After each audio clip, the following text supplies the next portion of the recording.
కుచేలుడు మరియు శ్రీకృష్ణుడు ఇద్దరూ చిన్నప్పటినుంచే అత్యంత స్నేహితులు. వారి స్నేహం సంపదతో కాదు, హృదయంతో నిర్మించబడింది. ఒకడు పేద బ్రాహ్మణుడు, మరొకడు ద్వారకకు మహారాజు. కాని వారి మధ్య ఉన్న బంధం మాత్రం ఎప్పటికీ మారలేదు. ఒక చిన్న గ్రామంలో కుచేలుడు తన కుటుంబంతో చాలా పేదరికంలో జీవించేవాడు.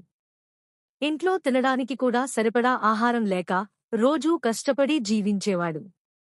ఒకరోజు అతని భార్య చెప్పింది, నీ స్నేహితుడు కృష్ణుడు ఇప్పుడు మహారాజు.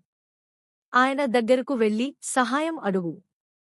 కుచేలుడు కొద్దిసేపు ఆలోచించాడు. కాని చివరికి వెళ్లాలని నిర్ణయించుకున్నాడు. వెళ్లే ముందు చిన్న బహుమతిగా కొద్దిగా అటుకులు పాత బట్టలో కట్టుకున్నాడు. ఇది చిన్నదైనా నా ప్రేమతో అని అనుకున్నాడు. ద్వారకకు చేరుకున్నాడు. కృష్ణుడు అతన్ని చూసిన వెంటనే సింహాసనం నుంచి లేచి పరుగెత్తి వచ్చాడు. కుచేలా అని పిలుస్తూ ఆలింగనం చేసుకున్నాడు.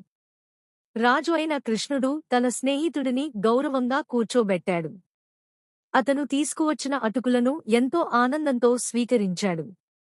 ఆ ప్రేమతో ఇచ్చిన ఆహారాన్ని ఆనందంగా తిన్నాడు. కుచేలుడు ఏమీ అడగలేదు.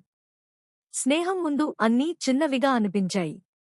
అలా తిరిగి ఇంటికి వెళ్ళిపోయాడు. కాని ఇంటికి చేరుకున్నప్పుడు అతని చిన్న గుడిసె పెద్ద మహలుగా మారిపోయింది. అతని పేదరికం అంతా పోయింది. నిజమైన స్నేహం అడగకుండానే ఇస్తుంది. దేవుడు మన హృదయాన్ని మాత్రమే చూస్తాడు.